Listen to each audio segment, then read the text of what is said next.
সূর্যগ্রহণের দিন সকালে যখন স্নান করবেন, স্নানের জলে এই কয়েকটি জিনিস যদি মিশিয়ে সকল ব্যক্তি স্নান করতে পারেন, ছোট থেকে শুরু করে বয়স্ক সকলে, তাহলে কিন্তু আমাদের সংসারে বা আমাদের মধ্যে কোনো নেতিবাচক প্রভাব পড়বে না।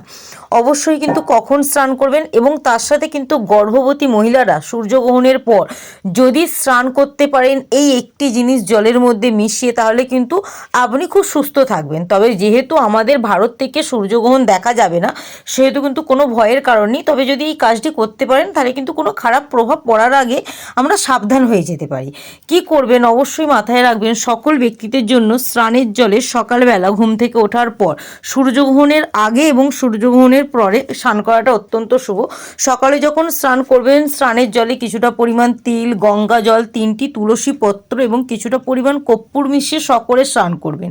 এবং অনেকে কিন্তু সূর্যগ্রহণের পর স্নান করেন, তখনও কিন্তু এই কয়েকটি জিনিস মিশিয়ে স্নান করতে পারেন, এটাও কিন্তু শুভ। তবে স্নানের পর কিন্তু দান করাটাও শুভ। দানে আপনি কি কি রাখবেন?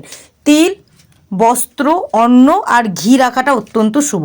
এবং গর্ভবতী মহিলারা কিন্তু সূর্যগ্রহণের পর স্নানের জলে কিছুটা পরিমাণ গঙ্গা জল মিশিয়ে স্নান করে নেবেন, এটাও কিন্তু শুভ।